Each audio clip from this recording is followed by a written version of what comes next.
मैं छोटी उम्र में ही बहुत जवान और खूबसूरत दिखती थी। मेरी उम्र सिर्फ 14 साल थी, लेकिन मेरा जिस्म भरा हुआ था और मैं 20 साल की लड़की लगती थी। मैं सब बहनों से छोटी थी, लेकिन अपनी जिस्म की वजह से मैं उनसे बड़ी और खूबसूरत लगती थी। इतनी छोटी उम्र में मैं 40 नंबर पहनती थी। मैं जब भी बाहर जाती, तो हर कोई मेरी तरफ देखता। मैं जिस गाड़ी में स्कूल जाती, वह ड्राइवर भी मेरे ऊपर नजरें जमाए रखता। स्कूल में टीचर मेरे सर पर जानबूझकर आकर खड़ा हो जाता था। मुझे यह सब कुछ बहुत अजीब लगता था। एक दिन मैं बाजार कपड़े खरीदने गई, तो मैं एक बहुत बड़ी शॉप पर दाखिल हुई।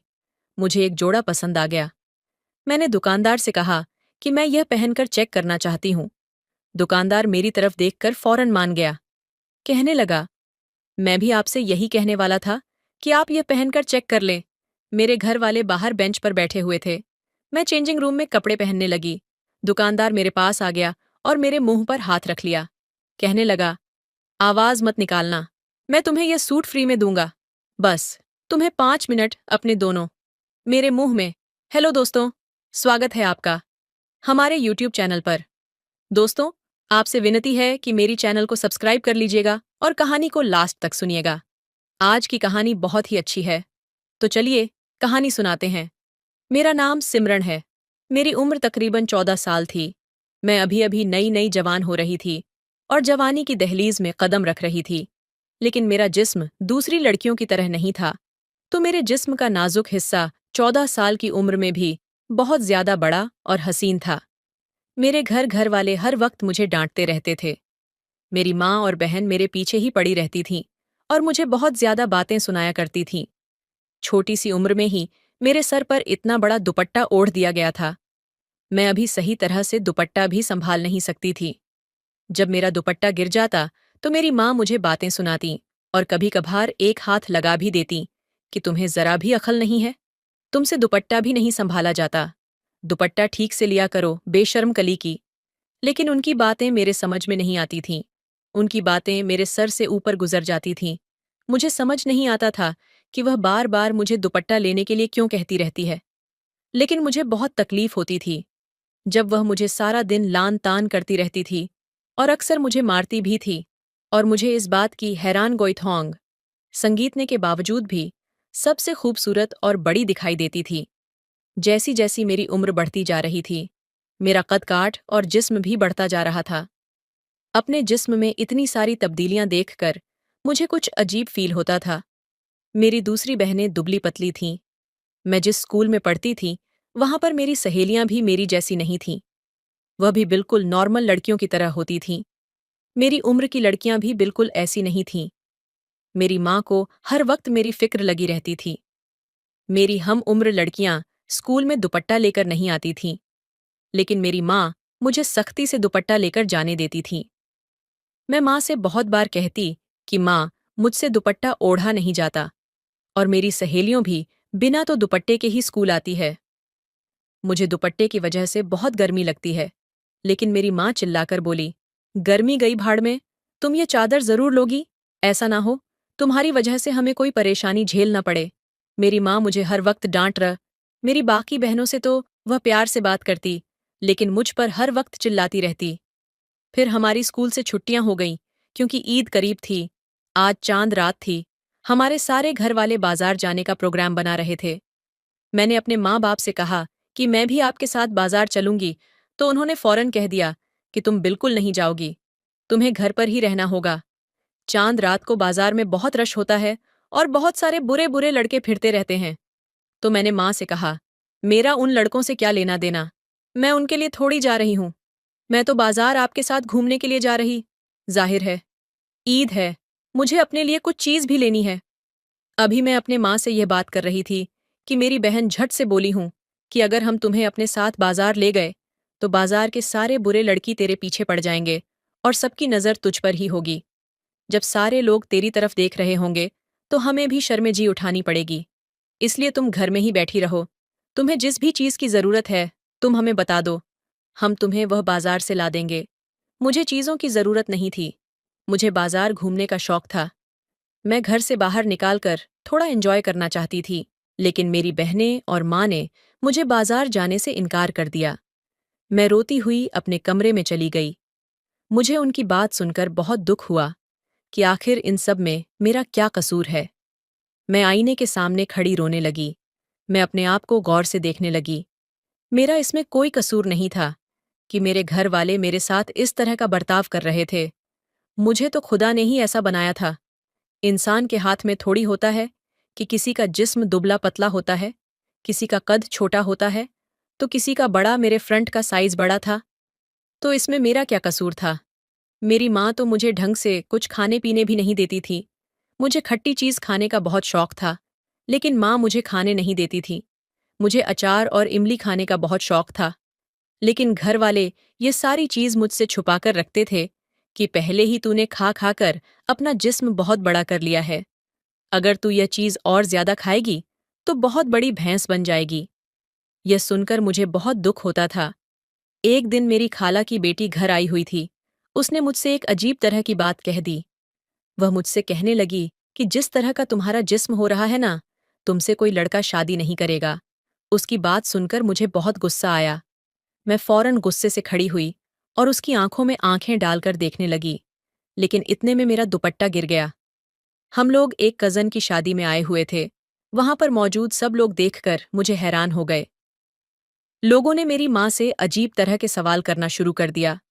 हमारे रिश्तेदार कहने लगे, आप लोग ज्यादा आते जाते भी नहीं हैं और अपनी इस बेटी को तो कहीं पर भी नहीं ले जाते।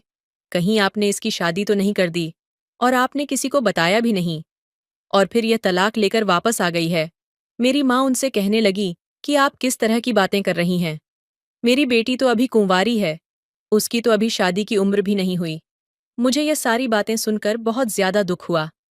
उस दिन के बाद से मम्मी ने भी मुझे किसी की शादी पर ले जाना बंद कर दिया।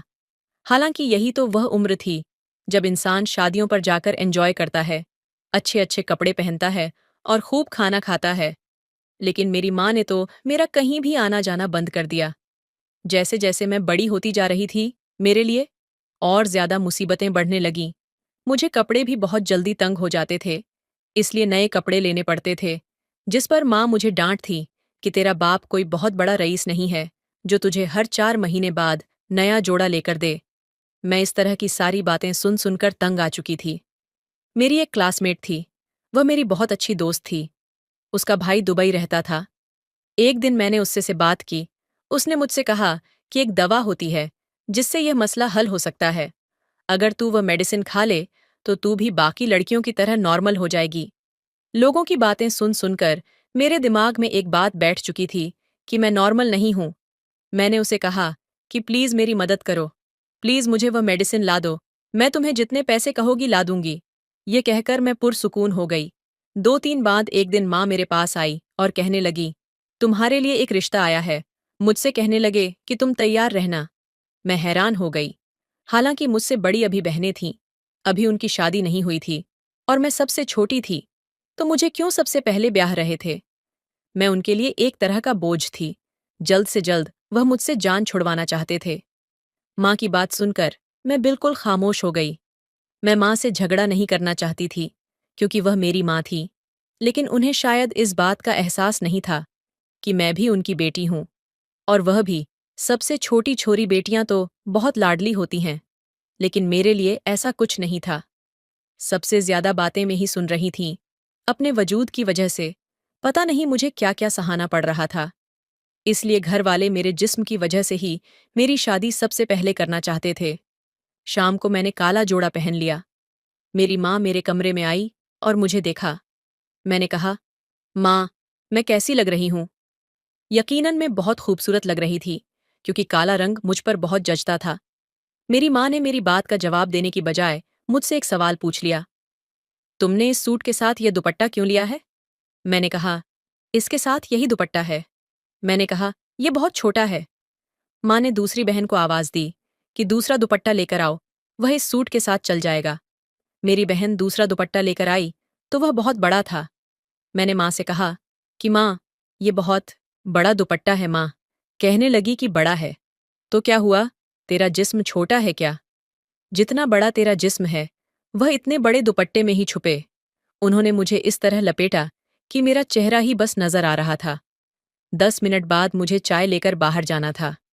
लड़के वाले आ चुके थे। वह लोग माँ से बातें कर रहे थे। इतने में मेरी बहन मेरे पास आई और कहने लगी कि यह लोग तो जॉइंट फैमिली वाले हैं। इनका घर तो मर्दों से भरा हुआ है। तेरा वहां पर क्या बनेगा? तुझे तो अपने आप को छुपा कर रखना पड़ेगा। मेरी बहन मेरा मजाक उड़ा रही थी और जिस तरह से वह मुझ पर हंस रही थी, उसकी हंसी मेरे दिमाग को अजियत दे रही थी। मुझसे यह सब कुछ बर्दाश्त नहीं हो रहा था। 10 मिनट के बाद मैं चाय लेकर बाहर गई तो उन्होंने मुझसे जिस अंदाज से देखा था, उनके रद्द अमल बहुत अजीब था। लेकिन जैसे ही मैं सोफे पर बैठी तो मेरा दुपट्टा कुछ सरक सा गया, क्योंकि मुझसे इतना बड़ा दुपट्टा संभाल नहीं जाता था। दुपट्टा गिरने की वजह से उनकी नज़र मेरे जिस्मों पर पड़ गई तो उनकी एक औरत माँ से कहने लगी, बहन, क्या आपकी बेटी की शादी पहले भी हो चुकी है? तो मेरी माँ ने कहा कि नहीं, इसकी शादी कहाँ से हुई है, यह तो सबसे छोटी है। असल में बड़ी वाली पढ़ाई में बहुत लायक है, तो हम चाहते हैं कि वह पढ़ाई करती रहे और कुछ बन जाए, उसके बाद उसकी शादी करवा देंगे। लेकिन वह कहने लगे कि यह तो हमें शादीशुदा लग रही है, ये तो 2-3 बच्चों की माँ लग रही है। गैर शादीशुदा लड़की तो बहुत पतली होती है, लेकिन आपकी बेटी का जिस्म, जिस तरह का जिस्म नजर आ रहा है, ऐसे लग रहा है कि जैसे ये 2-3 बच्चों की माँ है और इस वक्त भी हाला लग रही है। मेरी माँ ने कहा कि ऐसी नहीं, कोई बात नहीं है, हम आपको कसम देने के लिए तैयार हैं। अब इससे से ज्यादा और क्या हो सकता था? उन्होंने कहा कि नहीं, हमें तो मामला ही कुछ और लग रहा है। हमारा इकलौता बेटा है, हमारा बेटा बहुत लाडला है। आजकल तो लोग ठीक ठाक लड़कियों की ही मुंह भर भर के बातें करते हैं। अगर हम आपकी बेटी को ब्याह कर ले गए तो सारी जिंदगी लोगों के ताने सुनने पड़ेंगे। हम आपसे माफी चाहते हैं। मुझे उनके इनकार सुनकर बहुत दुख हुआ। हमारे मोहल्ले में अक्सर लोग अगर लड़की को ना पसंद करते तो वह मुंह पर कुछ नहीं कहते, बल्कि इतना कह देते हैं कि वह फोन पर बता देंगे। लेकिन उन्होंने तो मुझे मुंह पर ही इनकार कर दिया था। वह लोग तो चले गए, लेकिन माँ ने मेरी पिटाई करना शुरू कर दी। तेरे इतने सारे रिश्ते रिजेक्ट हुए हैं, लेकिन इस दफा जो मुझे बातें सुनने को मिली है, मैं जिंदगी भर नहीं भूलूंगी। मैं एक अच्छी औरत हूँ, सारी जिंदगी में इज्जत से गुजारी है, लेकिन सिर्फ तेरी वजह से मुझे ऐसी ऐसी बातें सुनने को मिल रही हैं। मैंने ऐसी बातें कभी नहीं सुनी थी। मुझे माँ की बातों पर बहुत दुख हुआ। मैंने 2 दिन तक खाना नहीं खाया, लेकिन किसी ने मुझसे यह तक नहीं पूछा। फिर आखिर मेरी दोस्त मुझसे मिलने आई। उसने चोरी चोरी मुझे वह मेडिसिन पकड़ा दी। उसने कहा कि तुम्हारी मेडिसिन आ गई है। मैंने कहा कि मुझे अब इसकी जरूरत नहीं है। वह लोग मुझे नापसंद कर गए हैं। उन्होंने शादी से इनकार कर दिया है। जिस पर मेरी दोस्त कहने लगी, अरे पागल, वह आखिरी लोग थोड़ी है। क्या दुनिया में लड़के खत्म हो गए हैं? तुम्हारे लिए और भी रिश्ते आ जाएंगे। तुम ये गोलियां खाकर स्मार्ट हो जाओ। इसके बाद मेरी दोस्त चली गई। मैंने जज्बात में आकर वह गोलियां खा लीं। मैंने कुछ दिन से खाना भी नहीं खाया था।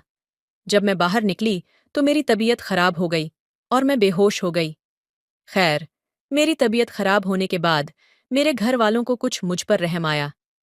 मैंने सोचा कि मेरे घर वाले मुझे मेरे कमरे में लेकर आए हैं, शायद उन्हें मुझ पर रहम आ गया होगा। लेकिन जैसे ही मेरी माँ कमरे में दाखिल हुई, उन्होंने मेरे मुंह पर थप्पड़ मारा। मुझे उनसे इस रवैया की अपेक्षा नहीं थी। मेरे अवसान खत्म हो गए। फिर वह मुझसे कहने लगी, बेशर्म लड़की, तुझे शर्म नहीं आई? तू किस तरह की मेडिसिन मंगवा रही है? ये किस तरह की मेडिसिन है जो तू खा रही है, और इसी तेरा ये हाल हुआ है? इसका मतलब तेरे इरादे कुछ और है। तू जानबूझकर अपना आप सबको दिखा रही है, तो सबको बताना चाहती है कि तू बहुत मोटी ताजी है। तेरा जिस्मानी हुस्न बहुत बड़ा है। तुझे शर्म नहीं आती?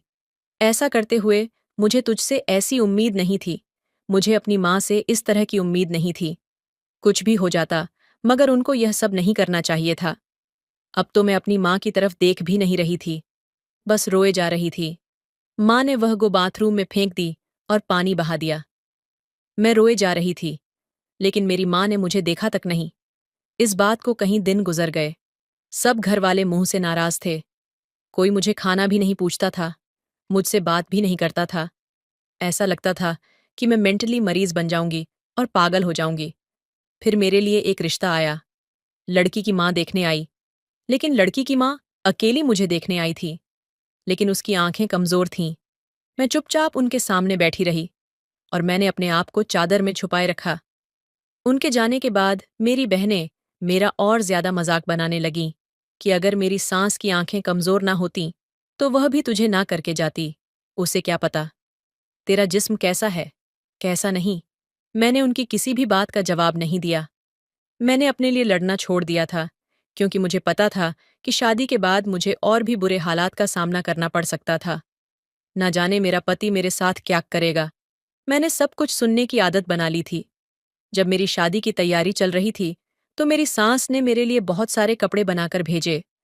मेरी सास मुझसे बहुत प्यार से बातें करती थी। मेरी सास ने बताया कि एक दफा कपड़े पहन कर देख लो। मेरी बहन के मुंह से निकल गया कि अभी तो शायद पूरे आ भी जाएंगे, लेकिन बाद में हो सकता है कि तंग हो जाए। मेरी सास ने कहा कि तुम ऐसी बातें क्यों कर रही हो? तुम्हें दुल्हन के साथ ऐसा मज़ाक नहीं करना चाहिए। तुम्हें उसका दिल नहीं दुखाना चाहिए। मेरी सास मेरी बहन को डांट रही थी। मुझे अपनी सास की बातें सुनकर बहुत खुशी हुई। चलो, कोई तो मेरे हक में बोला। मेरी बहन का ऐसा चेहरा हो गया था जैसे मेरी सास ने उसकी बहुत बेइज्जती कर दी हो। मुझे पहली बार ऐसा लगा था कि कोई तो है जो मेरा साथ दे रहा है। लेकिन मेरी सास की नज़र कमज़ोर थी। अगर वह मुझे देख लेती तो शायद वह मेरा साथ ना देती। मैंने अपने पति की तस्वीर देखी हुई थी। वह दिखने में स्मार्ट लगते थे। मेरी सास ने मुझे बताया कि उनका एक ही बेटा है। वह बहुत जज्बाती और गुस्से वाला है। इसलिए मुझे ऐसी लड़की चाहिए जो सब्र कर सके। आज मेरी शादी की रात थी। मेरा पति आने वाला था। मुझे मालूम था कि मेरा पति मुझे देखकर बहुत बुरा भला कहेगा। मुझे उसकी बातें सुननी पड़ेगी। सारी जिंदगी यह सब कुछ बर्दाश्त करना पड़ेगा। मेरे पति ने कमरे में कदम रखा। उसने अपनी शेरवानी उतार कर एक टेबल पर रख दी। इस वक्त वह सलवार कमीज में था। मेरे पति ने मेरा घूंघट हटाया और मेरी तारीफ करने लगा। कहने लगा कि तुम बहुत खूबसूरत हो मुझे। संगीत, संगीत। हैरान गोइथोंग फोन पर किसी से बात कर रहे थे। शायद उन्हें कोई मुबारकबाद दे रहा था। मेरे पति उसको जवाब दे रहे थे कि खुदा ने मुझ पर बहुत कर्म किया है। मुझे एक बहुत अच्छी साथी मिला है।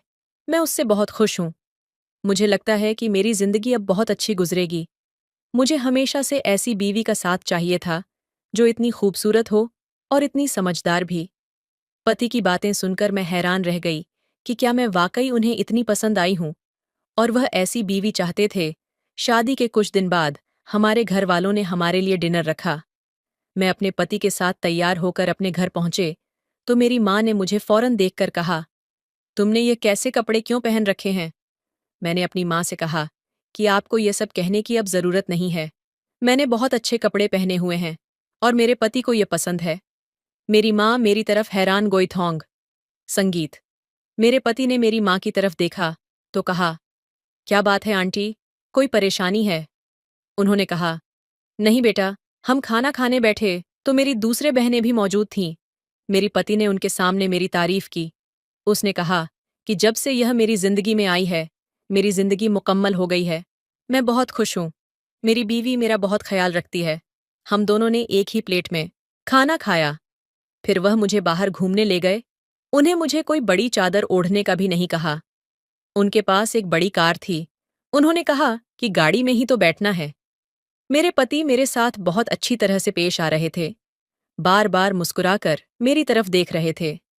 वह हर थोड़ी देर बाद मेरे कान में सरगोशी करते और हम दोनों हंसते थे। माँ और मेरी बहन हम दोनों को अजीब तरह से देख रही थी। वह हैरान हो रही थी कि इसके पति ने तो इसे हाथ का छाला बनाकर रखा हुआ है, और यह शादी के शुरू में ही नहीं हुआ। आज हमारी शादी को 7 साल हो गए हैं। मेरे 3 बच्चे हैं और आज भी मेरे पति का रवैया मेरे साथ वैसा ही है। हम लोग बहुत खुश हैं। जो अच्छे लोग होते हैं उनको किसी बात से फर्क नहीं पड़ता। मेरे माँ और बहनों ने मेरे दिल पर बहुत जख्म लगाए, पर मेरे पति ने वह सारे जख्म भर दिए। मैं शादी से पहले बहुत दुख झेले थे, लेकिन मेरे पति ने उन दुखों को सुखों में बदल दिया। और यह सब कुछ सिर्फ मेरी सास की वजह से मुमकिन हुआ है, जिन्होंने मेरे पति की इतनी अच्छी तरबियत की है। मेरे 2 बेटे और एक बेटी हैं। मेरे 2 बेटे और मैं अपने बेटों की भी ऐसी तबीयत करूंगी जो प्यार मुझे मेरी माँ से नहीं मिला। वह प्यार मैं अपनी बेटी को दूंगी, और जो परवरिश मेरी सास ने मेरे पति की है, वह मैं अपने बेटों की करूंगी। पति ने वह सारे जख्म भर दिए जो कभी दिल में गहरे घाव की तरह थे। शादी से पहले जो कड़वाहट और अकेलापन था, वह अब सुकून और खुशियों में बदल चुका है। इस बदलाव की जड़ें मेरी सास की परवरिश में थीं, जिन्होंने अपने बेटे को इंसानियत, प्यार और समझदारी का पाठ पढ़ाया।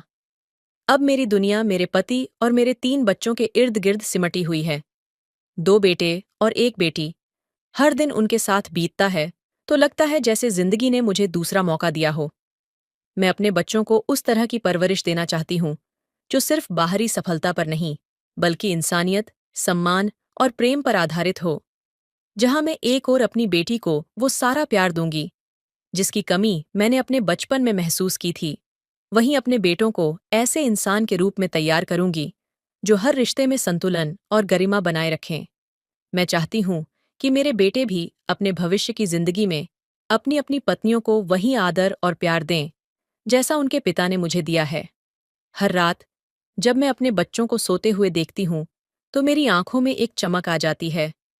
ऐसा लगता है जैसे उनके सपने मेरी आंखों में बस गए हों। मैं चाहती हूँ कि वे अपने जीवन में हर मुश्किल का सामना उसी हौसले और धैर्य से करें जैसा मैंने किया। एक दिन मेरी बेटी मेरे पास आई और पूछा, माँ, आप इतनी मजबूत कैसे बन गईं? मैं मुस्कुराई और कहा, बेटी, जब जिंदगी तुम्हें तोड़ने की कोशिश करे तो समझ लो कि वो तुम्हें फिर से नए सांचे में ढालने की तैयारी कर रही है। बस खुद पर और अपने अपनों पर विश्वास रखना। अब मेरा हर दिन मेरे बच्चों को वो सिखाने में बीतता है जो मैंने अपने जीवन के उतार चढ़ाव से सीखा है। मेरी कहानी सिर्फ मेरे दर्द से शुरू हुई थी, लेकिन अब यह उम्मीद और प्यार का ऐसा सिलसिला बन चुकी है जो मेरी आने वाली पीढ़ियों को भी रोशनी दिखाएगी। रात का सन्नाटा घर में गहराई से फैला हुआ था। कमरे में धीमी रोशनी थी और मैं अपने बच्चों के सोने के बाद शांत पल का आनंद ले रही थी।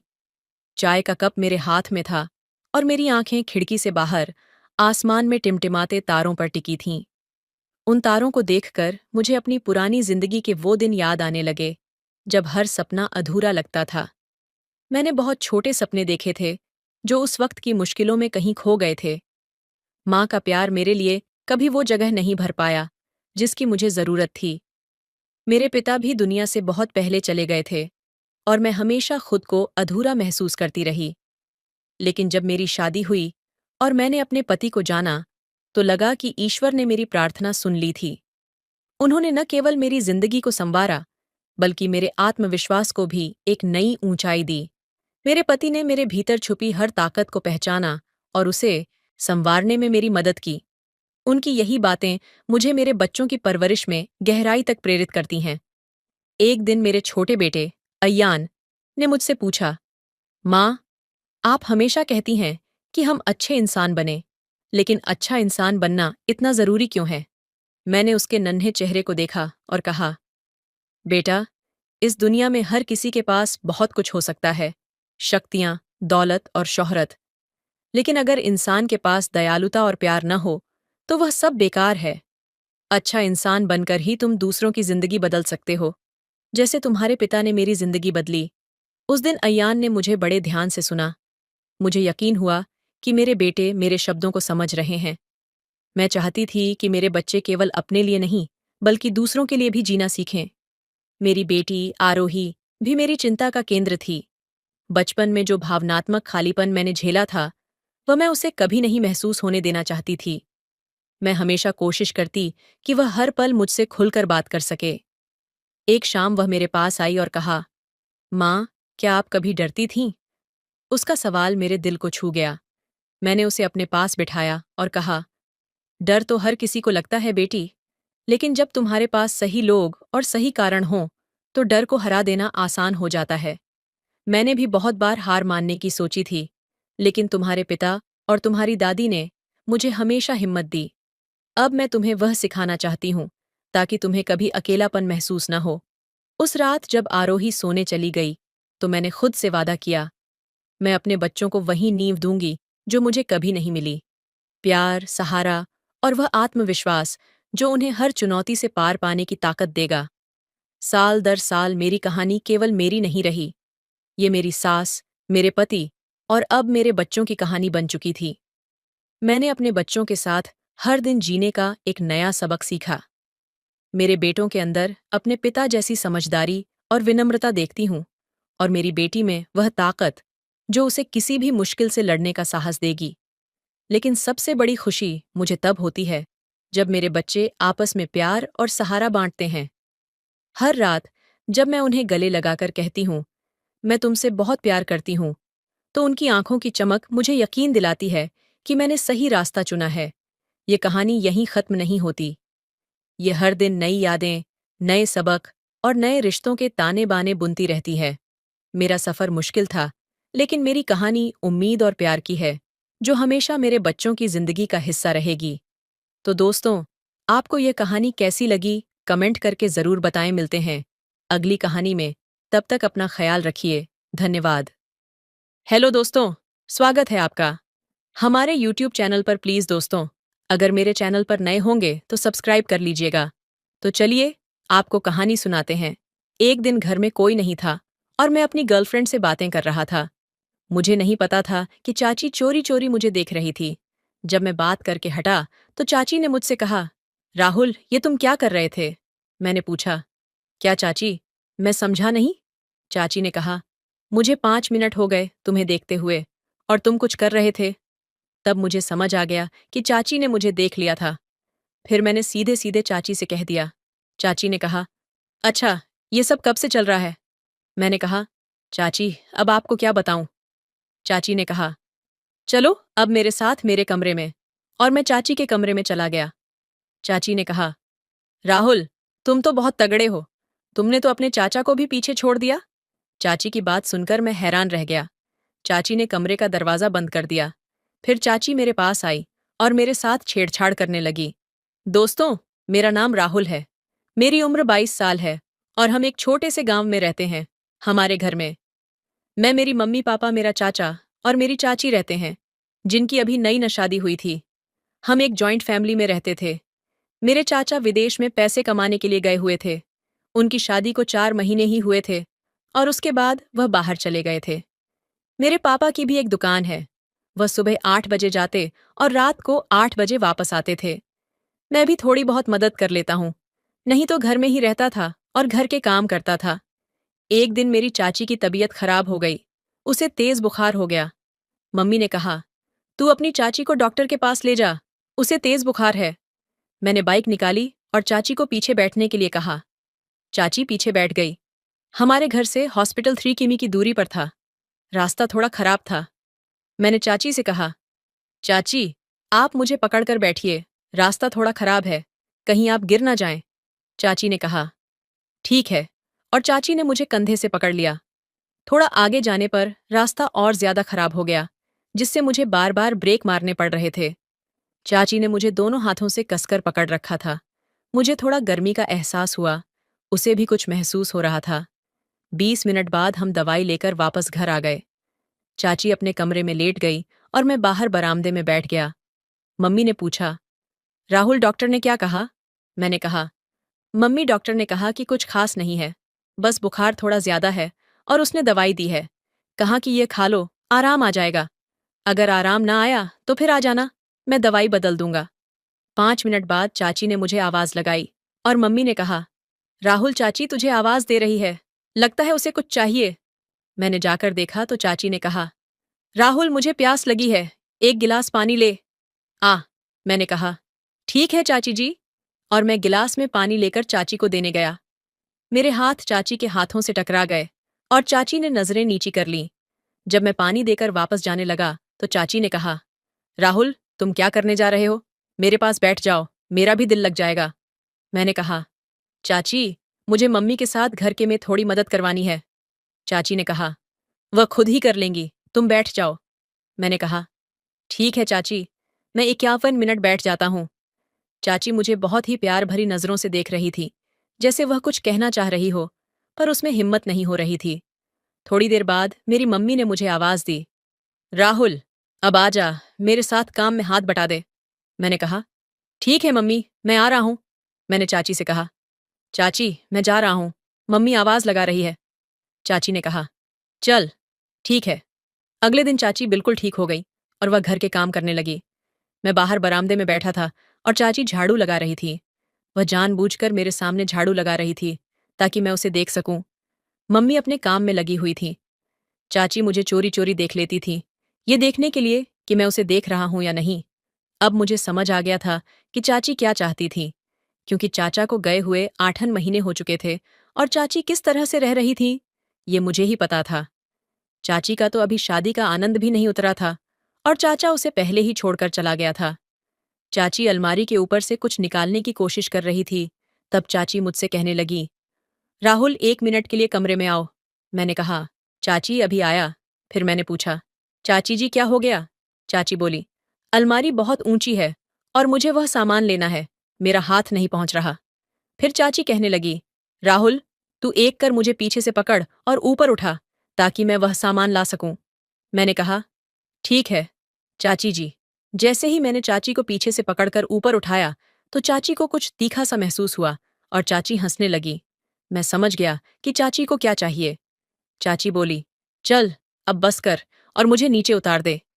जैसे ही मैंने चाची को नीचे उतारा, मेरे हाथ चाची के टच हो गए और उसने लंबी सी सांस ली। मैं समझ गया कि चाची मुझ पर बिल्कुल फिदा है, मेरी तरफ से ही ढिलाई थी। फिर मैंने भी सोचा कि मुझे अपनी ढिलाई को सख्त कर देना चाहिए। एक दिन मैं फोन पर अपनी फ्रेंड के साथ बात कर रहा था। मैं छत पर था। रात के 10 बजे थे। मम्मी डैडी तो सो गए थे, लेकिन चाची जाग रही थी। चाची अपने कमरे में थी और मैं छत पर था। चाची को पता चल गया कि मैं किसी के साथ फोन पर बात कर रहा हूं और वह मेरे पास छत पर आ गई।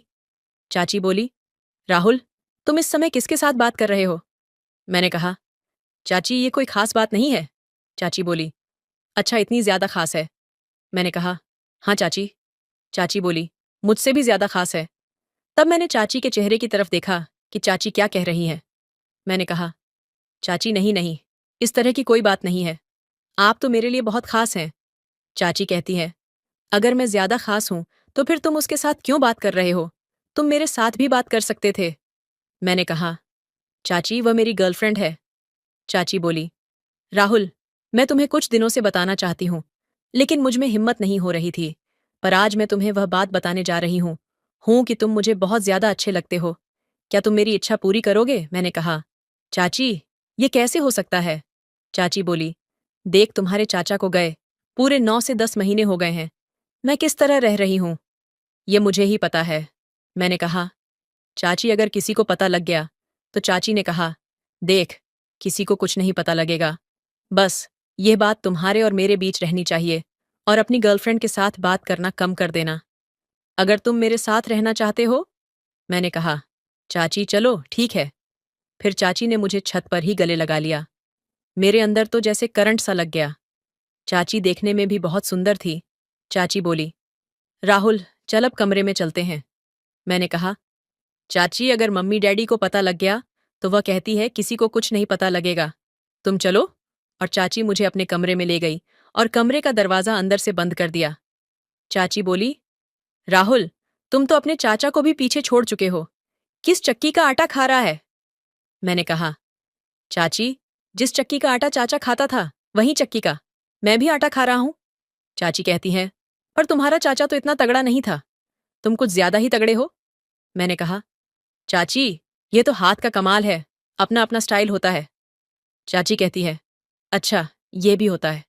2-3 घंटे बाद चाची बोली, तू ऐसा कर अपने कमरे में चला जा, इससे पहले कि तेरे मम्मी डैडी उठे तू जल्दी यहां से निकल जा। फिर मैंने जल्दी से चाची के कमरे से आकर अपने कमरे में लेट गया। अब जब भी चाची काम करती थी तो मैं कभी कभी चाची को देखता रहता था। वह भी मुझे कुछ नहीं कहती थी, वह भी पल भर का आनंद लेती थी। इसी तरह जब घर में कोई नहीं होता था तो फिर हम अपने कमरे में चले जाते थे। एक रात मेरी गर्लफ्रेंड का फोन आया। मैं अपने कमरे में उसके साथ बातें कर रहा था, तो मैंने बातों बातों में उसे कहा, पूनम क्या तुम मुझसे मिल सकती हो? वह कहती है, राहुल क्या हो गया तुम्हें, इतना समय हो गया हमारी दोस्ती को, पर तुम अब तक मुझे यह बात नहीं बता पाए, पर आज तुम्हें क्या हो गया? मैंने कहा, पूनम कुछ नहीं, बस ऐसे ही दिल किया। तो वह कहती है, ठीक है मैं तुम्हें मिलने के लिए तैयार हूं, बताओ कहाँ आऊं? अगले दिन मैं उसे एक होटल में ले गया और मैंने पूनम के साथ समय गुजारा। पूनम ने भी मुझे मना नहीं किया, क्योंकि वह भी मुझसे बहुत प्यार करती थी उसे ये भी पता था कि हम एक दूसरे से शादी करने वाले हैं, लेकिन उसे यह बिल्कुल भी नहीं पता था कि मेरी बातचीत मेरी चाची के साथ भी चल रही है, क्योंकि अगर उसे यह बात पता लग गई तो वह मुझे हमेशा के लिए छोड़ देगी। इसलिए मैंने उससे चाची के बारे में कोई भी बात नहीं की थी। ये आदत मुझे मेरी चाची ने ही लगाई थी, क्योंकि एक बार नारियल का पानी पीने की आदत लग जाए, फिर वह किसी भी हद तक जाकर वह पानी पी ही लेता है। वही अब मेरा हाल हो गया था। मैं नहीं रह सकता था। मैं पूनम को बस में बिठाकर सीधा घर आ गया। मैं बहुत ज्यादा थक गया था और मैं सीधा अपने कमरे में जाकर लेट गया। दोपहर के 2 बजे थे। मुझे पता नहीं लगा कि मुझे कब नींद आ गई और मैं सो गया। फिर मैं 4 बजे उठा। थोड़ी देर बाद चाची मेरे कमरे में आई और कहती है, राहुल, क्या हो गया? आज कुछ ज्यादा ही थका हुआ लग रहा है। मैंने कहा, चाची हाँ, थोड़ा सा काम था, वह करके आया हूं, इसलिए थकावट हो गई है। चाची बोली, कौन सा काम करके आया है? मैंने सोचा, अगर मैंने चाची को सब कुछ बता दिया तो फिर मैं चाची की तरफ से भी हाथ धो बैठूंगा, और फिर मैंने चाची को कुछ भी नहीं बताया। मैंने कहा, चाची, मैं तो सारे काम कर लेता हूं। मैं अपने दोस्तों के घर गया था और उसके काम में उसकी मदद कर रहा था। अगर मैं चाची को झूठ नहीं बोलता तो फिर बहुत बड़ी गलती हो जाती। मेरे लिए मैंने झूठ बोलना ही सही समझा। चाची कहती है, अब ऐसा कर, तेरी मम्मी घर नहीं है और तुम जल्दी से मेरे कमरे में आ जा। मैंने कहा, चाची मैं बहुत ही ज्यादा थक गया हूं, आज नहीं कल पक्का। वह कहती है, चल ठीक है, कर ले। आज राम पर एक बात थी।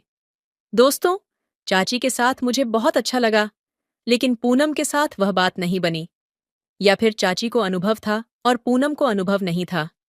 दोस्तों, थोड़ा बहुत शादी का फर्क तो पड़ता ही है। एक दिन चाची चाचा के साथ फोन पर बात कर रही थी और उनसे बहस कर रही थी। वह कह रही थी, आप अभी क्या करने वाले हैं? थोड़ा और पैसे कमा लो, हमारे काम आएंगे। 2-3 साल और लगा लो। मेरा क्या है, मैं तुम्हें फोन पर वीडियो कॉल कर लूंगी। तुम मेरी टेंशन मत लो, तुम अपना काम करो। पर चाचा कह रहे थे कि हमारी कंपनी में काम नहीं है, कंपनी से लोग घर जा रहे हैं। जब उन्होंने मुझसे भी कहा तो फिर मुझे भी इंडिया आना पड़ेगा, और ये सब 10 और 15 दिन की बात है। सबकी छुट्टी होने वाली है। चाची ने चाचा का फोन काट दिया। मैंने कहा, चाची क्या हो गया? चाची कहती हैं, तेरा चाचा लगता है महीने तक घर आ रहा है, जो मस्ती करनी है इस महीने में अच्छी तरह कर ले। मैंने कहा, ठीक है चाची। फिर हमने कोई भी दिन जाया नहीं, जाने दिया, और मुझे और भी ज्यादा अनुभव हो गया। एक पूरा महीना हो गया और चाचा घर आ गया।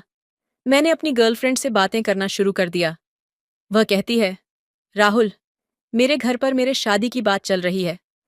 अगर तुम मेरे साथ शादी कराना चाहते हो तो अपने घर बात कर लो और मेरे घर अपने मम्मी पापा को भेज दो, नहीं तो इन लोगों ने मेरी शादी कहीं और करवा देंगे।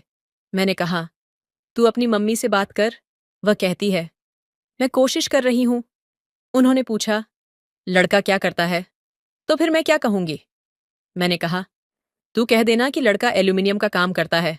वह कहती है, चल ठीक है, मैं बात करके देखती हूँ। थोड़ी देर बाद उसका फोन आया।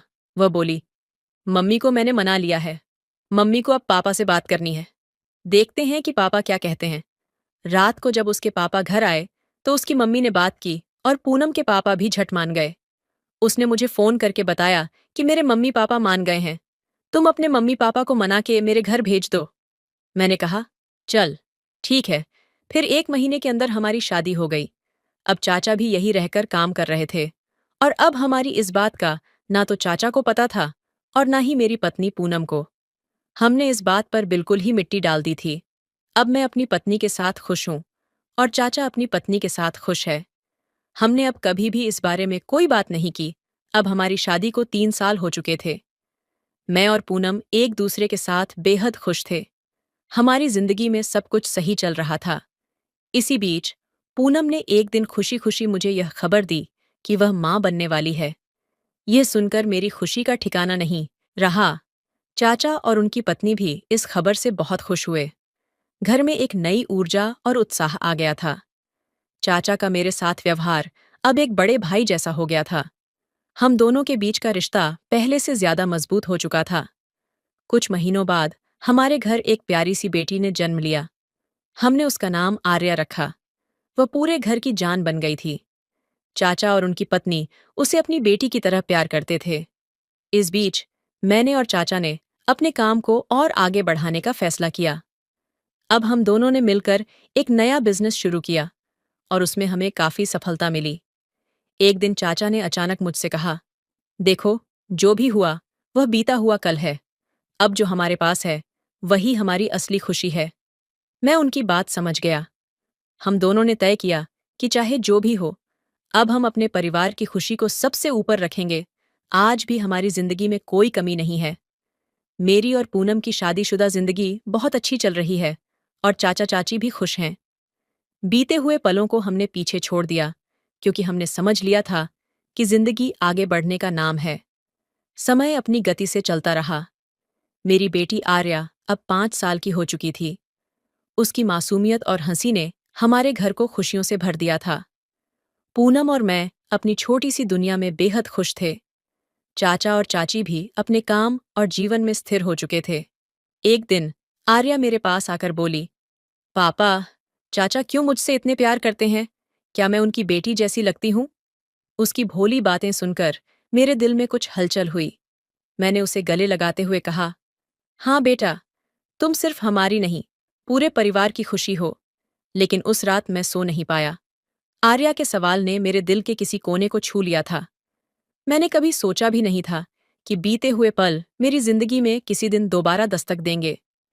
कुछ दिन बाद मैं और चाचा रात के वक्त छत पर बैठे थे। आसमान तारों से भरा था और माहौल में एक अजीब सी शांति थी। मैंने हिम्मत जुटाकर कहा, चाचा, क्या आपको कभी उन पुराने दिनों की याद आती है? चाचा ने थोड़ी देर चुप रहकर जवाब दिया, यादें तो आती हैं, पर उन्हें वापस बुलाने की हिम्मत कभी नहीं की। जो बीत गया वह हमारे सबक थे। मैंने उनकी तरफ देखा। उनकी आंखों में कुछ ऐसा था जिसे मैं समझ नहीं पा रहा था। शायद पछतावा, शायद सुकून। हमने उस वक्त जो फैसला लिया वह सही था ना? मैंने पूछा।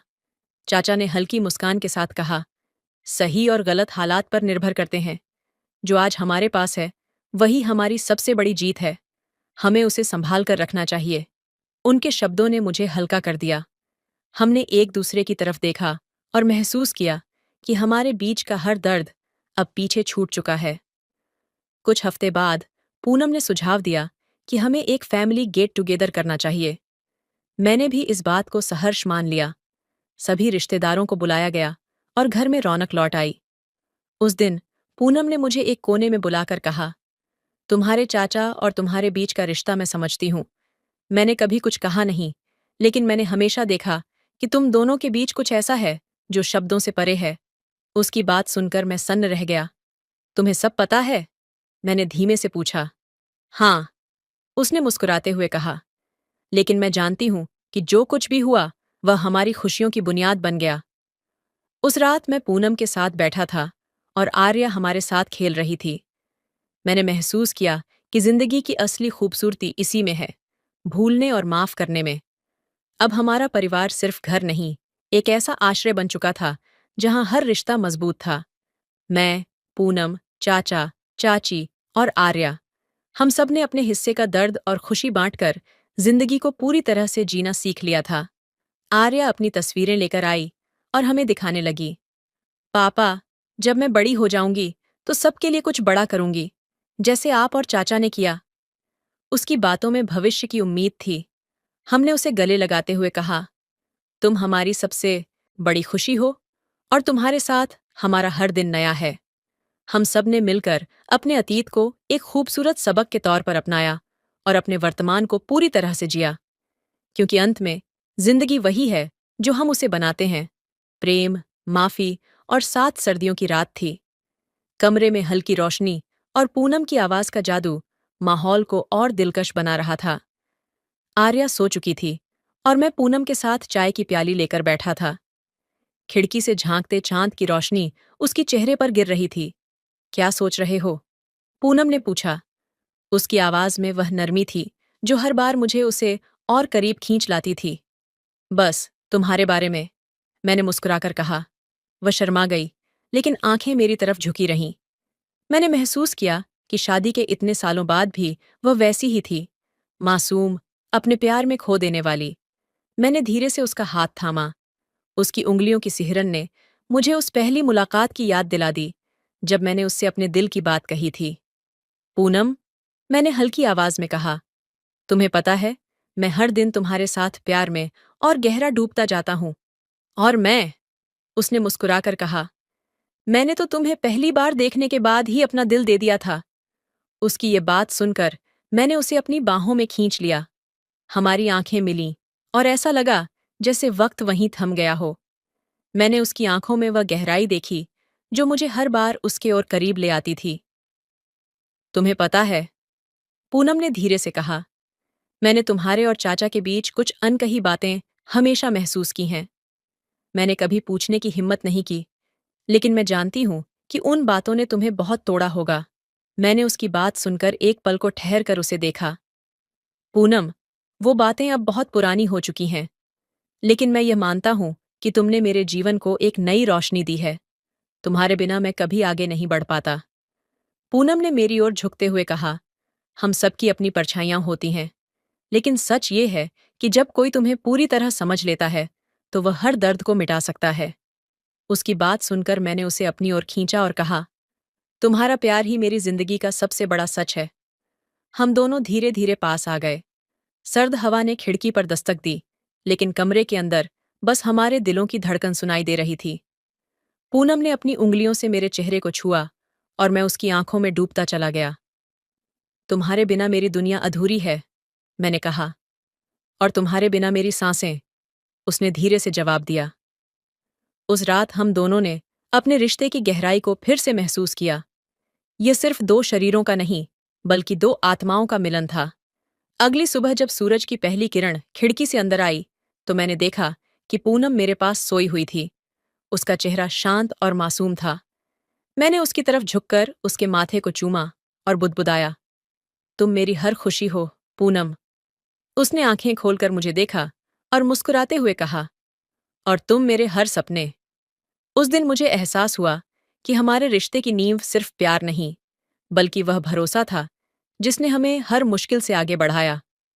हमारे अतीत ने हमें सिखाया था कि सच्चा प्यार सिर्फ पाने का नाम नहीं, बल्कि हर मुश्किल को साथ झेलने का नाम है। अब मैं और पूनम अपने रिश्ते को हर दिन और खूबसूरत बना रहे थे, क्योंकि हमारे लिए प्यार सिर्फ एक एहसास नहीं, बल्कि एक पूरी जिंदगी थी। तो दोस्तों, आपको यह कहानी कैसी लगी, कमेंट करके ज़रूर बताएं। मिलते हैं अगली कहानी में, तब तक अपना ख्याल रखिए। धन्यवाद। उस सुबह ठंड हल्की हल्की थी, लेकिन मेरे दिल में अजीब सा उत्साह था। एग्जाम के लिए तैयार होकर मैं बस स्टॉप पर खड़ी थी। बस आई और भीड़ से भरी हुई थी।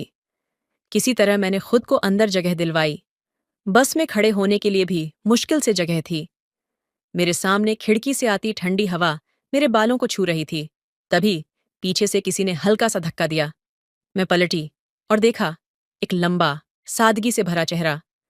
उसकी आंखें गहरी और मुस्कुराहट में एक अजीब सी कशिश थी। वह थोड़ा झिझका और बोला, सॉरी, जगह कम है, शायद आपको असुविधा हो रही हो। मैंने धीरे से कहा, कोई बात नहीं। लेकिन मेरे शब्द मेरे दिल की धड़कन से तेज नहीं थे, बस हिलती रही, और हर बार भीड़ में वह थोड़ा और करीब आता गया। प्लीज़ दोस्तों, मेरे चैनल पर नए होंगे तो सब्सक्राइब कर लीजिएगा। तो चलिए, कहानी सुनाते हैं। एक जगह बस अचानक रुक गई और मैं अपना संतुलन खो बैठी। गिरने ही वाली थी कि उसने मेरे कंधे को थाम लिया। उसकी उंगलियों का स्पर्श ऐसा था जैसे समय थम गया हो। उसने मेरी ओर देखा और पूछा, आप ठीक हैं? मैंने हाँ में सिर हिलाया, पर मेरी नजरें उससे हट नहीं पाईं। पूरे सफर के दौरान उसने मुझसे बार बार पूछा कि क्या मैं आराम से खड़ी हूं। उसकी आवाज में एक सुकून था। जब मेरा स्टॉप आया तो मैं उतरी। उसने भी बस से उतरते हुए कहा, आपके साथ बात करने का मौका नहीं मिला, लेकिन उम्मीद है कि फिर कभी मिलेंगे। मैं कुछ कह पाती, इससे पहले बस चल पड़ी। उसकी आंखों में एक सवाल था और मेरे दिल में उसका जवाब। परीक्षा तो जैसे तैसे दी, लेकिन मन उस अनजान मुसाफिर में उलझा रहा। मैं सोचती रही, क्या वह भी मेरे बारे में सोच रहा होगा? क्या यह सिर्फ एक संयोग था या कुछ और? कई दिनों बाद जब मैं उसी स्टॉप पर खड़ी थी, वही मुस्कुराता हुआ चेहरा फिर दिखा। इस बार उसने झिझके बिना कहा, क्या आपके साथ बस में सफर करने की अनुमति मिलेगी? और उस दिन से हमारी कहानी शुरू हुई। उस भीड़ भरी बस में हम दोनों ने अपनी अलग सी दुनिया बसा ली। अब हर सफर में हमें मंजिल से ज्यादा साथ की परवाह होती थी। प्यार बस यूं ही शुरू हो जाता है, एक अनजानी मुलाकात, और फिर दिल की गहराई तक पहुंचता हुआ। उस दिन से हमारी मुलाकातें बस तक सीमित नहीं रहीं। हर सुबह वह मेरा इंतजार करता। जैसे ही मैं स्टॉप पर पहुंचती, उसकी आंखों की चमक बढ़ जाती। उसकी मुस्कान के पीछे का वो अनकहा प्यार धीरे धीरे मेरे दिल में जगह बना रहा था। एक दिन, जब बस भीड़ से खाली थी, उसने धीरे से कहा, दिव्या, क्या मैं कुछ पूछ सकता हूं? मैंने चौंक कर उसकी ओर देखा। उसने अपनी उंगलियों से सीट के कोने को पकड़ा हुआ था, जैसे शब्द कहने में भी वह खुद को संभालने की कोशिश कर रहा हो। क्या आपको मुझसे मिलकर अच्छा लगता है? मेरे होंठों से जवाब नहीं निकल सका, लेकिन मेरी आंखों ने शायद सब कह दिया। वह मुस्कुराया और बोला, मैं हर सुबह तुम्हें देखकर जिंदा महसूस करता हूं। क्या तुम्हें कभी ऐसा नहीं लगता कि कुछ बातें बस कह दी जानी चाहिए? उसकी आवाज में इतनी गहराई थी कि मैं खुद को रोक नहीं पाई। मैंने धीरे से कहा, हाँ, मुझे भी लगता है। शायद तुमने मेरे दिल की बात कह दी। उस दिन से हम सिर्फ मुसाफिर नहीं रहे, बल्कि हमारी रूहें एक दूसरे को तलाशने लगीं। कभी कभी वह मेरे बालों से उड़ते गुलाब की खुशबू का जिक्र करता, तो कभी मेरे हंसने की वजह पूछता। हर बातचीत में उसकी आंखों की गहराई मुझे और डुबो देती। एक शाम, जब हम दोनों बारिश से भीगते हुए बस स्टॉप पर खड़े थे, उसने अचानक मेरा हाथ पकड़ लिया। उसकी उंगलियों का स्पर्श मेरे पूरे वजूद को महसूस करा रहा था। उसने धीरे से कहा, दिव्या, मैं तुम्हें इस ठंडी बारिश में भीगते देख नहीं सकता। तुम्हारे साथ बिताए हर पल ने मुझे यह समझा दिया है कि तुम मेरे जीवन की सबसे खूबसूरत वजह हो। उसकी बातों में इतनी सच्चाई और गर्मजोशी थी कि शीर्षक अनकही धड़कनें, मैं अपनी आंखों से टपकते आंसुओं को रोक नहीं पाई। मैंने उसके हाथों को और कसकर थाम लिया और कहा, तुम्हारे बिना ये बारिश सिर्फ बूंदों की बेमानी सीढ़ियां हैं, लेकिन तुम्हारे साथ ये एक गीत है जो हमारी कहानी लिख रहा है। उस दिन पहली बार उसने मुझे अपने पास खींचा। हम बारिश में एक दूसरे के इतने करीब थे कि हमारी धड़कनें भी एक हो गईं। वह मेरे माथे को छूते हुए बोला, तुम्हारी खुशबू, तुम्हारी धड़कन, सब कुछ मेरे होने को मायने देता है। उस पल ने हमें हमेशा के लिए बदल दिया। अब हमारा रिश्ता शब्दों से परे था। उसकी बाहों में मैं खुद को ऐसा महसूस करती थी जैसे मैं किसी कविता का हिस्सा हूं, जिसे सिर्फ उसने लिखा हो। हमारी कहानी बस यहीं खत्म नहीं हुई। वह हर सुबह मेरे चेहरे पर मुस्कान लाने के लिए नई वजह ढूंढता, और मैं उसकी आंखों में खुद को बार बार खो देती। कुछ रिश्ते किस्मत से बनते हैं, लेकिन उनका गहराई में उतरना उस प्यार की कहानी बनाता है जिसे पूरी दुनिया याद रखती है। बारिश में वो पहली मुलाकात हमारी कहानी का नया अध्याय बन गई। अब हम बस मुसाफिर नहीं थे। हमारे बीच जो जुड़ाव था, वह शब्दों और स्पर्श से परे था। हर सुबह वह मुझे लेने आता और हर शाम मुझे छोड़ने के बहाने ढूंढता। उसके साथ बिताया हर पल ऐसा लगता जैसे वक्त रुक सा गया हो। एक दिन उसने मुझे एक खूबसूरत झील के पास मिलने बुलाया। मैं वहां पहुंची तो देखा, वह एक बेंच पर बैठा था, हाथ में एक छोटा सा बक्सा पकड़े। उसकी आंखों में वह गहराई थी जिसने मेरे दिल की धड़कनों को और तेज कर दिया। मैंने धीरे से पूछा, क्या बात है? कुछ खास? उसने मुस्कुराते हुए मेरी तरफ देखा और कहा, दिव्या, जब से तुम मेरी जिंदगी में आई हो, मैं हर दिन तुम्हारे साथ बिताए लम्हों को एक किताब में लिखने जैसा महसूस करता हूं। लेकिन कुछ बातें किताबों में नहीं लिखी जा सकतीं, वे सिर्फ दिल में बसी रहती हैं। वह खड़ा हुआ और मेरे करीब आया। उसका हर कदम जैसे मेरी सांसों को बांध रहा था। उसने बक्सा खोला, जिसमें एक खूबसूरत पेंडेंट था। उसने मेरी ओर देखा और कहा, यह सिर्फ एक पेंडेंट नहीं है, ये मेरे दिल की आवाज है। मैं चाहता हूं कि इसे पहनकर तुम हर पल महसूस करो कि मैं तुम्हारे साथ हूं। मेरी आंखें नम हो गईं।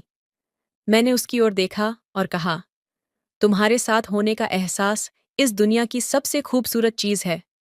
तुम्हारे बिना ये पेंडेंट भी बेमानी लगता। उसने मेरे गले में पेंडेंट पहनाया। उसकी उंगलियां मेरी त्वचा को छू रही थीं, और उस पल में जैसे पूरी दुनिया थम गई। उसने मेरे माथे को चूमा और कहा, दिव्या, मेरी जिंदगी का हर लम्हा अब तुम्हारे नाम है। तुम्हारे बिना मैं अधूरा हूं। उसकी बातों में ऐसा जादू था कि मैं खुद को रोक नहीं सकी।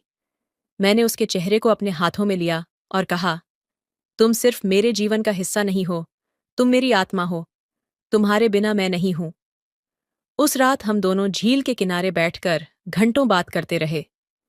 चांदनी की रोशनी में जब उसने मेरा हाथ पकड़ा तो ऐसा लगा जैसे हमारी रूहें एक दूसरे से वादा कर रही हों, हमेशा साथ रहने का। दिन बीतते गए और हमारा प्यार हर दिन और गहरा होता गया। हर स्पर्श, हर मुस्कान, हर नज़र जैसे हमारी कहानी में एक नई कविता जोड़ रही थी। जब वह मुझे अपनी बाहों में समेटता तो ऐसा लगता जैसे मैं पूरी दुनिया को पा चुकी हूं। एक दिन उसने मुझसे कहा, दिव्या, मैं चाहता हूं कि हम इस कहानी को एक ऐसा नाम दें जिसे ये दुनिया हमेशा याद रखे। मैंने उसकी आंखों में देखा और कहा, हमारी कहानी का नाम पहले से है, रूह का सफर। क्योंकि हमारा प्यार सिर्फ इस दुनिया तक सीमित नहीं है, यह हमारी रूहों का बंधन है जो अनंत तक चलेगा। उस दिन उसने मुझे अपनी बाहों में लिया और हम दोनों ने चांद की रोशनी में यह वादा किया, हमारा प्यार हर सांस में जिंदा रहेगा, हर जीवन में साथ रहेगा। कुछ कहानियां सिर्फ जिया नहीं जातीं, वे समय और स्थान से परे एक अमर गीत बन जाती हैं जो रूहों को जोड़ती हैं। हमारी कहानी भी ऐसी ही थी, एक रूहानी सफर जो कभी खत्म नहीं होगा। वो दिन जैसे हमारी आत्माओं को बांधने का एक संकेत था। हर मुलाकात के साथ हमारे दिलों की धड़कनें और तेज हो जातीं। हमारी बातें अब शब्दों से परे हो चुकी थीं। कभी उसकी आंखों की गहराई में मैं खुद को खो देती, तो कभी उसकी बाहों के गर्म एहसास में मैं खुद को पूरा महसूस करती। एक शाम उसने मुझे शहर से दूर एक पहाड़ी पर बुलाया। जब मैं वहां पहुंची तो चारों तरफ सितारों जैसी जगमगाती लाइटें थीं और बीच में एक छोटी सी टेबल। उसने मेरे लिए खाना बनाया था। उसकी यह कोशिश मेरे दिल को और छू गई। मैंने मुस्कुराते हुए कहा, तुम्हारी इन कोशिशों की कोई जरूरत नहीं थी। उसने जवाब दिया, दिव्या, जब तुम मेरे पास होती हो तो मैं अपनी पूरी दुनिया तुम्हारे कदमों में रख देना चाहता हूं। तुम सिर्फ मेरी प्रेमिका नहीं हो, तुम मेरी रूह हो। हमने खाना खाया और फिर आसमान के नीचे बैठे। उसकी उंगलियां मेरी उंगलियों से उलझी हुई थीं। उस पल उसने मेरी ओर देखा और धीरे से कहा, दिव्या, मैंने तुम्हारे बिना जिंदगी की कल्पना भी नहीं की, लेकिन एक सवाल मुझे हमेशा सताता है, क्या तुम सच में हमेशा मेरे साथ रहोगी? उसकी आंखों में एक डर था। मैंने उसका हाथ पकड़ा और कहा, तुम्हारे बिना मेरी जिंदगी अधूरी है। मैं हमेशा तुम्हारे साथ रहूंगी, तुम्हारे हर सुख दुख में, तुम्हारी हर सांस में। उसने मेरी ओर झुककर धीरे से कहा, मैं चाहता हूं कि इस रात को हमारी रूहों का मिलन कहा जाए। मैं चाहता हूं कि तुम मेरे इतने करीब आ जाओ कि हम दोनों के बीच कोई फासला न बचे। उसकी आवाज में एक अजीब सी गर्मजोशी थी। उसने मुझे अपने पास खींचा और उस पल में जैसे पूरी दुनिया गायब हो गई। उसका स्पर्श मेरे दिल को सुकून दे रहा था। उसके होंठों का एहसास मेरे हर दर्द को मिटा रहा था। उस रात आसमान गवाह था, चांदनी हमारी गवाही दे रही थी। हम दोनों ने अपनी रूहों को एक दूसरे में समेट लिया। हमारे बीच सिर्फ प्यार नहीं, बल्कि एक ऐसा बंधन था जो शब्दों से परे था। सुबह जब सूरज की पहली किरण ने हमें छुआ, उसने मेरे माथे को चूमते हुए कहा, अब मैं पूरा हूं, तुमने मुझे मेरी आत्मा वापस दी है। उस दिन से हमारा रिश्ता और गहरा हो गया। हर दिन, हर रात वह मेरे करीब आता गया। उसने मुझे समझाया कि प्यार सिर्फ स्पर्श नहीं, बल्कि वह एहसास है जो आपकी आत्मा को छू लेता है। हमारी कहानी अब एक अमर प्रेम गाथा बन चुकी थी। हमने सिर्फ एक दूसरे को नहीं, बल्कि अपनी रूहों को पाया था। हमारा प्यार अब किसी शब्द या परिभाषा का मोहताज नहीं था। कुछ प्रेम कहानियां सिर्फ दिलों को जोड़ने के लिए नहीं होतीं, वे रूहों को मिलाने के लिए होती हैं। और हमारा प्यार एक रूहानी गीत था जो कभी खत्म नहीं होगा। उस पहाड़ी पर बिताई वह रात हमारे जीवन की सबसे गहरी और मधुर स्मृति बन गई। वह दिन और वह रात अब हमारे बीच के हर पल का आधार थी। हम हर रोज एक दूसरे के और करीब आ रहे थे, जैसे दो नदियां सागर में मिलकर अपनी पहचान खो देती हैं। एक शाम उसने मुझे एक बगीचे में बुलाया। चारों तरफ गुलाब खिले थे और बीच में एक छोटी सी झील थी। उसकी सजावट को देखकर लगा जैसे उसने हर फूल मेरे लिए चुना हो। वहां एक पुराना तोता पिंजरे में बैठा था, जो हमें ध्यान से देख रहा था। जैसे ही मैं पास पहुंची, उसने एक गीत गाना शुरू किया। तोते की आवाज में ऐसा लगा जैसे वह हमारी कहानी सुना रहा हो। मैंने हंसते हुए उससे पूछा, यह सब क्यों? वह मुस्कुराया और मेरी आंखों में देखते हुए बोला, तोता सिर्फ देख रहा है, गा रहा है, लेकिन मैं चाहता हूं कि तुम समझो। ये सब इसलिए है क्योंकि हर पल तुम्हारे साथ मैं अपने दिल के हर हिस्से को तुम्हारे नाम करता हूं। उसने धीरे से मेरा हाथ पकड़ा और मुझे झील के पास ले गया। पानी में चांद की परछाई झलक रही थीं।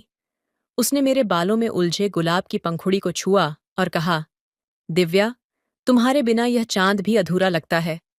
तुम मेरी दुनिया हो और मैं चाहता हूं कि तुम्हें हर पल इस बात का एहसास हो। उसकी उंगलियां मेरे गालों को छू रही थीं। उसकी गर्म सांसें मेरे चेहरे पर पड़ रही थीं। मैं अपनी धड़कनों को काबू में नहीं रख सकी। उसने मुझे अपने करीब खींचा और हमारे बीच की दूरी मिट गई। उस पल उसकी बाहों में ऐसा लगा जैसे मैं एक खूबसूरत गीत का हिस्सा बन गई हूं। उसने धीरे से कहा, दिव्या, मैं चाहता हूं कि यह रात कभी खत्म न हो। तुम्हारा हर स्पर्श, तुम्हारी हर मुस्कान मेरे जीवन की सबसे कीमती चीज है। मैंने उसकी आंखों में देखा और कहा, तुम्हारे बिना मेरी हर खुशी अधूरी है। जब तुम मुझे देखते हो तो ऐसा लगता है कि मैं इस दुनिया की सबसे खुशनसीब इंसान हूं। तोता हमारे पास मंडरा रहा था, जैसे वह भी इस पल का हिस्सा बनना चाहता हो। उसने अचानक कहा, प्यार अमर है, प्यार अनंत है। हम दोनों उसकी तरफ देखकर हंसने लगे। उसने मेरी ओर झुककर मेरे होंठों को छुआ। वह स्पर्श ऐसा था जैसे हमारी आत्माओं का मिलन हो रहा हो। उस रात चांद, तारे और वह गीत हमारी प्रेम कहानी का हिस्सा बन गए। अब हमारी हर मुलाकात में वह तोता हमारा साथी बन गया। वह हर बार कुछ नया गाता, जैसे हमारी कहानी को शब्दों में पिरो रहा हो। हम दोनों ने उस तोते को गीत नाम दिया, क्योंकि वह हमारी आत्माओं का संदेशवाहक बन गया था। कुछ प्रेम कहानियां समय से परे होती हैं। वे एक गीत बन जाती हैं, जो हर दिल को छू जाती हैं। हमारी कहानी भी ऐसी ही थी, एक ऐसा गीत जो रूहों के बीच सदा गूंजता रहेगा। उस पहाड़ी पर बिताई गई वह रात हमारे जीवन का ऐसा मोड़ थी, जिसने हमें प्यार के हर पहलू का एहसास कराया। लेकिन कहानी यहीं खत्म नहीं हुई। उस रात के बाद हमारी मुलाकातें और गहरी और खास होती चली गईं। हर दिन हम कुछ ऐसा महसूस करते जिसे शब्दों में पिरोना मुश्किल था। एक नया अध्याय, तोते का संदेश गीत। वह तोता अब हमारी हर मुलाकात का हिस्सा बन चुका था। उसका नाम उसके गुणों से मेल खाता था। जब भी हम मिलते, गीत हमारे पास उड़कर आता और एक नया शब्द या वाक्य बोलता, मानो हमारी भावनाओं को व्यक्त करने की कोशिश कर रहा हो। एक दिन जब हम बगीचे में मिले, गीत ने कहा, सच्चा प्यार कभी अधूरा नहीं होता। मैंने चौंक कर उसकी ओर देखा और मुस्कुराई। क्या यह तुम्हारा संदेश है? मैंने उसे छेड़ते हुए पूछा। उसने मेरा हाथ पकड़ते हुए कहा, यह तोता सिर्फ बोलता है, लेकिन उसके शब्द मेरे दिल की गहराई को छूते हैं।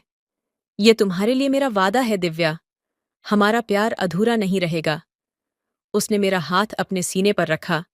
उसकी धड़कनें तेज थीं और मेरी सांसें धीमी पड़ गईं। उस पल में हम दोनों ने महसूस किया कि हमारा प्यार किसी और चीज से परे था। ये सिर्फ शारीरिक आकर्षण या शब्दों का खेल नहीं था। ये आत्माओं का बंधन था, अनजाने डर और दिल का साहस। हालांकि हमारा प्यार दिन ब दिन गहरा होता जा रहा था, लेकिन मेरे दिल में एक अनजाना डर भी बढ़ रहा था। क्या यह खुशी हमेशा के लिए रहेगी? क्या हमारी यह कहानी इतनी ही खूबसूरती से चलती रहेगी? मैंने एक दिन उससे पूछा, क्या तुम्हें कभी डर नहीं लगता कि हम यह सब खो सकते हैं? उसने मेरी आंखों में देखते हुए कहा, डर केवल तब आता है जब प्यार कमजोर हो। हमारा प्यार इतना मजबूत है कि किसी भी डर के लिए इसमें जगह नहीं। उसने अपनी उंगलियों से मेरे गालों को छुआ और कहा, तुम्हारे बिना मैं अधूरा हूं, लेकिन अगर तुम्हें किसी दिन मुझसे दूर जाना पड़ा, तो भी मैं हमेशा तुम्हारे प्यार को अपने भीतर संजो कर रखूंगा।